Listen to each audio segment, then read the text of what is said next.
How do we get to a place where we stop thinking I'm not enough, I'm never enough, I'm stupid, I'm an idiot, I'm always a failure? How do we eliminate those thoughts? What do we replace it with to create peace? Yeah, well, it depends on your framework. So, so I'm a pastor, and so I have a spiritual framework, and so for me, it starts with Christ, and so for me, and there's actually a verse in the Bible that's a pretty powerful verse, and I know people from all different faith backgrounds, and we actually love that, respect it, but there's a verse that says you have everything you need for life and godliness.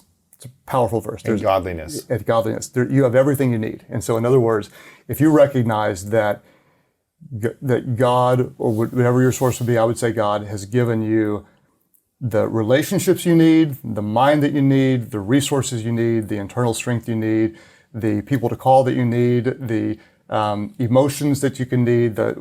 He's giving you everything you need for life and godliness. Then you go to Him or go to your network of friends or whatever it is and say, I'm going to apply the things that I have to get things done. And so I'll teach that in leadership too, is that we tend to think that a lot of people say, I can't because we don't. I can't do this because we don't have this. I need more people, money, more time, whatever. And I'll say, you have everything you need to do, everything you're created to do. If you choose, instead of saying I don't have the time, we say, no, you actually have the time to do what you choose to have the time for. You make the choice. Right. We don't have enough money. Actually, sometimes too much money gets in the way of innovation, right? It's true. It really does. You're not hungry, you're not creative. No. Too much money makes you sloppy. And so the most innovative companies, or you usually are most innovative in the startup phase because they have to be. They got no money. No. Yeah, they're trying to figure it out. So back to your question is, I want to fundamentally, you do what you do because of what you think of you. You do what you do because of what you think of you. If you think you're broken, you act like someone who's broken. If you think you're insufficient, you're always going to feel like you're lacking something. To change what you do, you need to change what you think of you. And so when we talk about discipline and we talk about habits, we start first with the who, not the do. What do you mean by that? So much. So not about what to do, but not who what you to do, but who you are. You do what you do because of what you think of you. So of who you believe you are. Who you believe you are. So it's changing the belief around yourself first. 100%. So they did a study. Basically, when you get any kind of situation, subconsciously you have three thoughts. The first thing is what type of a person I am. Who am I? What type of person I am? And the second thing is that you're asking this subconsciously every time, what type of situation is this? And the third question is, what does a person like me do in a situation like this? And that's how you make decisions. And so if you want to change what you do, you have to change what you think of you. What type of person am I? Just dumb story. I'm a pastor. I'm in an office building in the early years. We had this rented building. There was only 40 staff members at the time or something. And these teenagers pulled up in the parking lot outside, and they got on a car. These guys took their shirt off and a fight's on. And so I thought, this is amazing. I mean, I'm in here studying, there's gonna be a fight. So I ran through the office like I'm 15 years old going, fight, fight, fight. This other pastor named Robert, he's like, he's a man's man. We ran outside, fight, fight, fight. And we're watching this fight go on for about 30 seconds. And he looked at me and I looked at him like, wait a minute, who are we? We're grown-ups. We're not teenagers again. We're supposed to break this up. So when you know who you are, you'll know what to do. So when you know who you are, you'll know what to do. So we broke the fight up, because we remember who we were. And fundamentally, when we want to change our habits, it has to start with identity. What would a person like me do in a situation like this?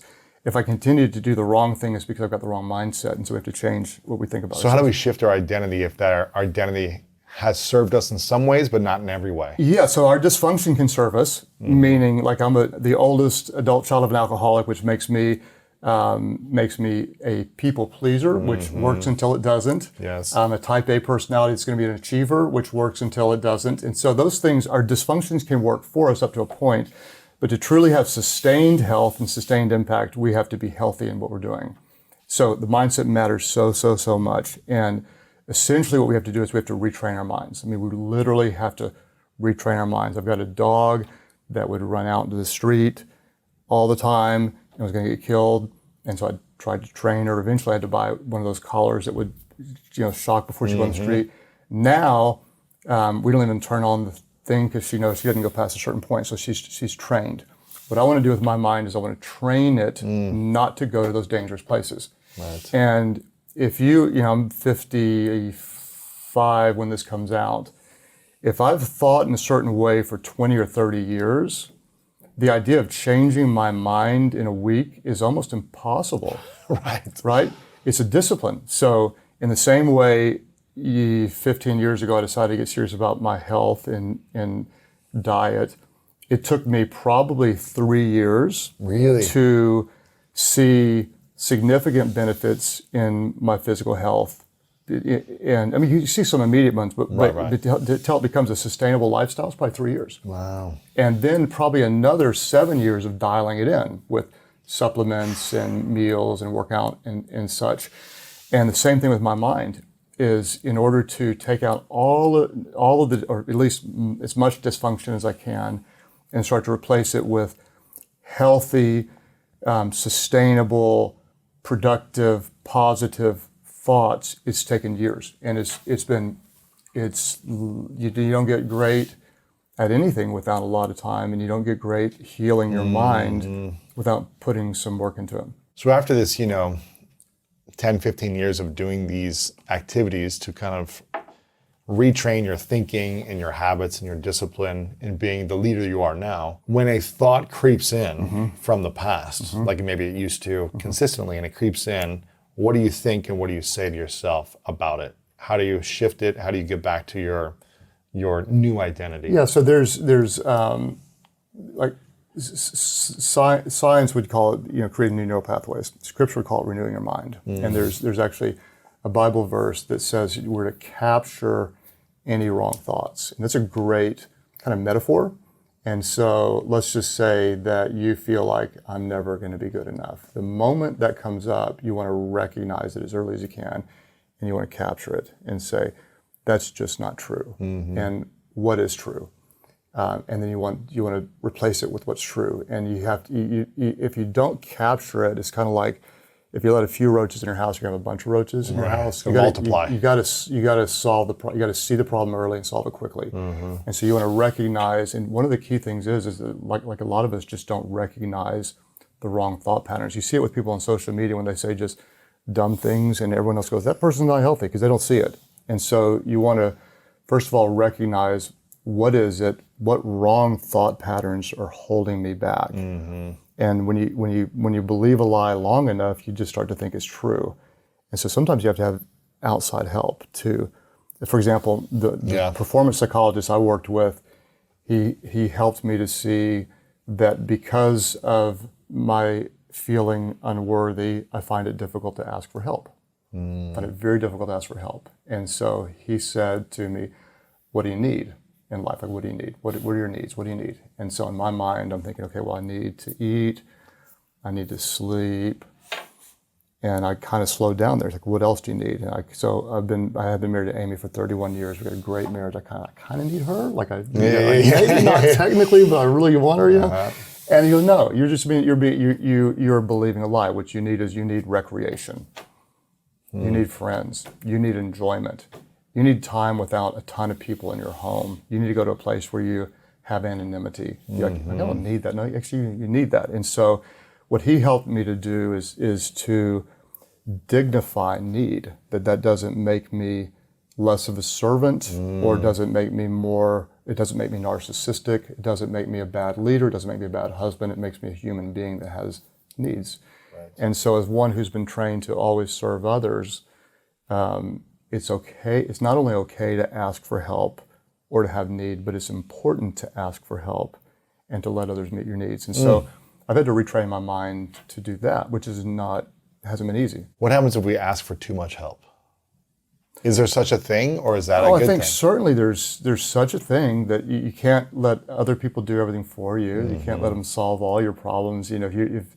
If you create a great course and it's always free and I don't have any skin in the game, right, then I might not take it seriously. So I think that if you're a baby, you probably need unlimited help. Right. But when you're not a baby, at some point you have to feed yourself. Absolutely. Yeah. What's the place in your life right now you feel like if you continued to level up to the next level would solve a lot of problems, either internally, emotionally, spiritually. If I leveled up, it would solve Or if you a lot of overcame, problems. or if it was something that was holding you back still, even if it was on a smaller level. I mean, you're at a whole nother level than most people because you've been so disciplined for, 15 years. But is there anything still, a thought that holds you back, an emotion that holds you back, an intention? I would say like my disciplines are pretty dialed in, and which is good. But I think that probably here's something. So I told our team, it's hard to say, but I basically had been leading afraid. And so there's a part of me that just is cautious now. Before the interview continues, if you feel like you're not living your most authentic life, not leaning into your purpose, and not living the life that your future self would be extremely proud of, I've written a new book called The Greatness Mindset, and I think you're gonna love this. Through powerful stories, science-backed strategies, and step-by-step guidance, The Greatness Mindset will help you overcome all the different challenges in your life to design the life of your dreams and then turn it into your reality. Make sure to click the link below in the description to get your copy today. Okay, let's get back to this video. In the early years, I was too dumb to be afraid as a leader, Right. and didn't have anything to lose. And so I took a lot of risks. And now what I realized, in this culture, someone like me and you, we can say something small, something, a misstep, we can misspeak, and it can be incredibly costly. Yes. And so not only could it hurt me, but I've got 1,000 employees. If I take a misstep, it could be costly there. I represent something that's more than just a brand, but it's spiritual. And so I think that I've been way too hesitant. I've played it safe. I haven't been as bold at times. And I think that one of them, when I did a lot because I was fearless, I've done less because I've been fearful. Interesting. What would you step into if you weren't fearful at all? I think that I've actually stepped into some of the things more recently.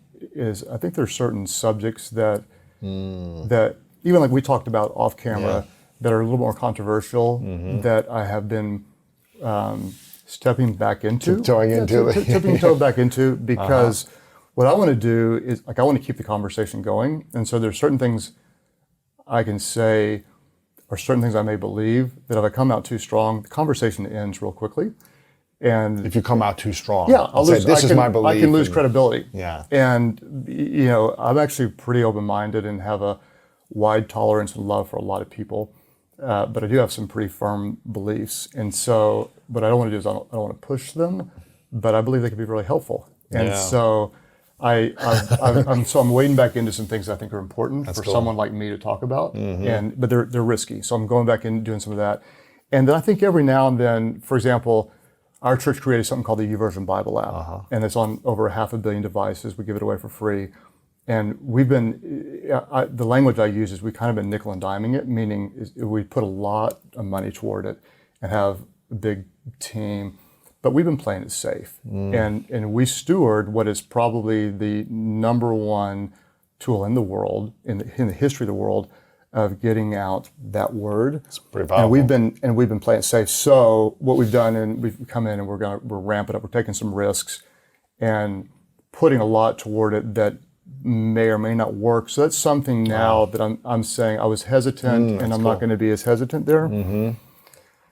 And so if I thought about it for a long time, there's probably a ton of areas like that where my fear has just kept me from being as bold or playing a little safer. Well, this is the challenge. I think you've accomplished so much individually and also with your church. I mean, you have so many locations, you reach a lot of people. The app has 500 million people using the app. The books, your work, your credibility, your leadership, all the different things that you've created. Why do you think it's so hard for people once they've created something that to other human beings looks like a lot, right? That looks very credible and a big platform. Why is it so hard for people to continue to be courageous in using their voice? Not saying you're not doing that, but to continue to do the things that got them there.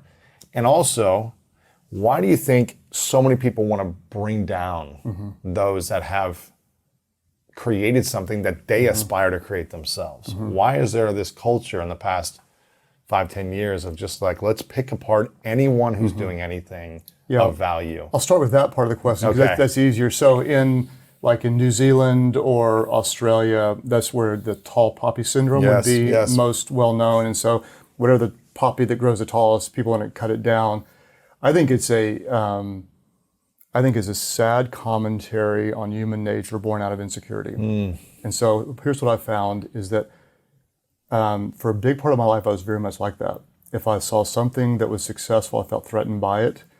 And I must not be good enough because I'm not doing that, so there must be something wrong with them. So I kind of grew up in a home or a mindset where I was taught wealthy people are bad. Yeah. I mean, literally, that was almost word for word was said. They're evil. They must have done something wrong to get that way. And what's interesting is a family member that believed that ended up marrying somebody that had wealth, and it was they were world-class wealthy person, like world-class, generous, kind, amazing.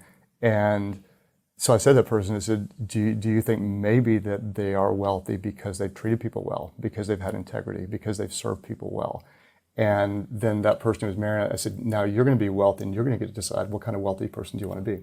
So it was interesting because we were raised in a mindset where people want to cut them down. As I've grown to not be threatened by success, but celebrate success, I'd rather cheer people on like crazy. And it takes a real different mindset. It's like the difference between an abundance mindset and a scarcity mindset. And what is scarcity? Like there's one pie, and if you get a piece, I don't. Abundance is we can make more pies. And so if we believe unlimited pies, we can make tons of pies. And so if we believe that successful people probably did something to deserve to be there, and it's hard to be there, and then we would cheer them on rather than tear them down. Also, I read, I think it's Engelman's that does the trust surveys now. I think it's 67% of people choose not to trust unless there's a reason to trust, which is horrifying, because I don't know you, but we're on a podcast together, so I'm putting my trust in you. I flew on a plane to get here and trusted the pilot to get me here. When I go out to lunch today, I'm going to trust that they don't spit in my food. So our whole society is built on trust, but when 67% of people don't trust, unless it's proven, it's almost like a breakdown of relational anything. And so I think long answer to that, what we criticize the most is often what we understand the least. So the pre-leadership mindset for me was in college, and the pain that I experienced is I just was not a person of integrity. And so I would try to be one person for one group, another person for another group, and I ended up just hurting a lot of people. Really?